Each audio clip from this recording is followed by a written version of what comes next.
Hello friends, आपका स्वागत है आपके अपने YouTube channel RJ IT academy में। आज की पिछले वीडियो में हमने जाना था डेफिनेशन ऑफ कंप्यूटर। आज के इस वीडियो में हम जानेंगे full form of computer. Computer 8 अक्षरों से मिलकर बना है और 8 अक्षरों का क्या अर्थ होता है।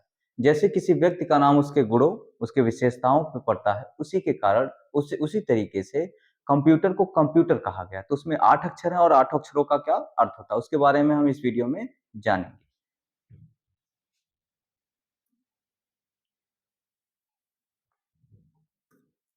जैसे कंप्यूटर का सबसे पहला अक्षर है कम्युनिकेशन। कम्युनिकेशन को हिंदी में कहते हैं हम संचार। संचार का अर्थ होता है सूचनाओं का आदान प्रदान। जिस प्रकार हम मोबाइल से व्हाट्सएप करते हैं, चैटिंग करते हैं, यानी एक मोबाइल से दूसरे मोबाइल में डाटा आता है जाता है, उसी प्रकार कंप्यूटर से भी हम सूचनाओं का आदान प्रदान करते हैं। तो कंप्यूटर का पहला अक्षर है सी और जिसका हिंदी नाम होता है संचार। और इसे हम इसकी विशेषता होती है कि एक कंप्यूटर से दूसरे कंप्यूटर में सूचनाओं को भेज सकते हैं और प्राप्त कर सकते हैं। दूसरा अक्षर इसका है ऑपरेटर। ऑपरेटर को हिंदी में कहते हैं चलाने वाला, यानी जो कंप्यूटर को चलाता है उसे हम कहते हैं कंप्यूटर ऑपरेटर। कंप्यूटर पर जो व्यक्ति काम करता है, जो उसे चलाता है, उसे हम कहते हैं ऑपरेटर। तीसरा इसका अक्षर है यम। यम से होता है मेमोरी। मेमोरी को हिंदी में कहते हैं स्मृति। मेमोरी कंप्यूटर का वह भाग होता है जिसमें यूजर अपने डाटा इंफॉर्मेशन को स्टोर करता है। और एम से कंप्यूटर का मशीन भी हो सकता है, क्योंकि कंप्यूटर एक मशीन है। मशीन इसलिए क्योंकि हमारे काम को आसान बनाता है और हमारे समय की बचत करता है। इसका अगला अक्षर है आपका पी। पी से होता है प्रोसेस।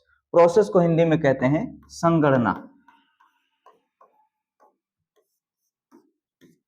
जैसे हमसे कोई क्वेश्चन पूछे जाने पर हम उस क्वेश्चन पर सोचते हैं, सोचने के बाद तब उसका उत्तर देते हैं। उसी प्रकार कंप्यूटर में जितने भी हम क्वेश्चन करते हैं, जितने भी उसको कैलकुलेशन देते हैं, वह उस कैलकुलेशन पर प्रोसेस करता है, यानी सोचता है। सोचने के बाद तब हमारे सामने स्क्रीन पर रिजल्ट देता है। तो इसकी एक विशेषता प्रोसेस है। यू से होता है यूजर और यूजर के बाद इसको कहते हैं यूनिक। यूजर का मतलब होता है उपयोगकर्ता। यूनिक का मतलब होता है अद्भुत। कंप्यूटर को चलाने वाला व्यक्ति यूजर कहलाता है। और जो यूनिक है इसको कहते हैं अद्भुत। अद्भुत का मतलब होता है जिसके जैसा कोई दूसरा ना हो। तो कंप्यूटर एक ऐसा यंत्र है जिसके जैसा कोई दूसरा यंत्र नहीं, अगर वो है तो स्वयं कंप्यूटर है। उसके बाद आपका आता है ट्रेड। ट्रेड का मतलब होता है व्यवसाय। व्यवसाय का मतलब होता है व्यापार, बिजनेस। पहले के समय में सारा व्यापार कॉपियों पर, रजिस्टरों पर, वाउचरों पर ऑफलाइन होता था। आज के समय में सारा का सारा व्यापार आपका ऑनलाइन आ गया है, यानी कंप्यूटर पे आ गया है। आप छोटी से छोटी दुकान पे जाएंगे तो वहां भी आपको कंप्यूटर ही मिलेगा। जैसे अगर आप किसी दुकान पे जाते हैं तो वजन करने के लिए जो इलेक्ट्रिक कांटा होता है वो भी एक कंप्यूटर है। कैलकुलेटर भी आपका एक कंप्यूटर है। साथ ही आप शॉपिंग मॉल में या किसी मेडिकल स्टोर या हॉस्पिटल में जाते हैं तो वहां भी आपको जो इनवॉइस बनाना होता है, वो भी इनवॉइस बनता है आपका कंप्यूटर पे। तो कंप्यूटर की एक विशेषता है जो टी है, वो ट्रेड, यानी ये व्यवसाय में भी यूज होता है। साथ में इसका अगला जो ई है उसका होता है एजुकेशन। एजुकेशन का मतलब शिक्षा। पहले के समय में हमें बढ़िया पढ़ाई करने के लिए दूर दराज किसी कोचिंग संस्थानों पे जाना होता था।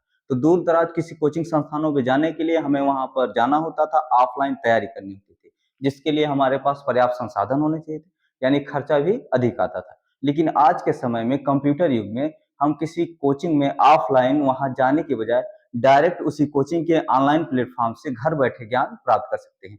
यानी कंप्यूटर के द्वारा हम किसी भी विषय के बारे में ज्ञान प्राप्त कर सकते हैं। अगला आपका है रिसर्च। रिसर्च का मतलब होता है खोज। खोज का मतलब आविष्कार से, नई खोज। सबसे पहले तो हम जान सकते हैं कंप्यूटर से हम देश विदेश दुनिया भर की किसी भी जानकारी को हम घर बैठे सर्च कर सकते हैं। साथ ही आज के समय में जितने आविष्कार हो रहे हैं सब में कंप्यूटर का हस्तक्षेप है। बिना कंप्यूटर के कोई भी आविष्कार संभव नहीं है।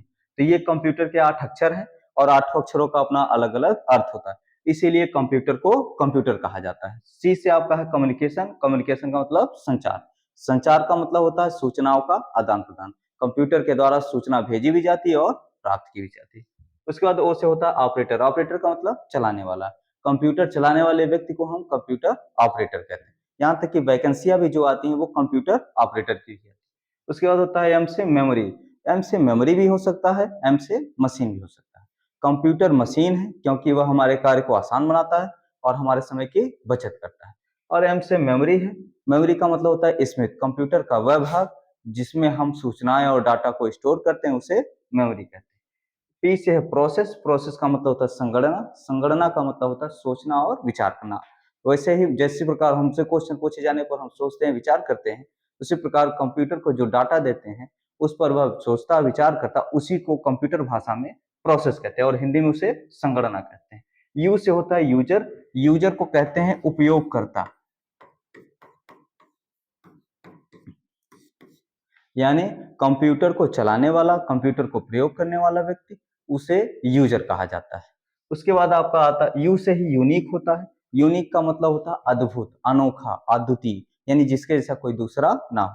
तो कंप्यूटर जैसा यंत्र कोई दूसरा नहीं, अगर है तो स्वयं वो कंप्यूटर ही। उसके बाद आपका आता है टी से ट्रेड। ट्रेड का मतलब होता है व्यवसाय।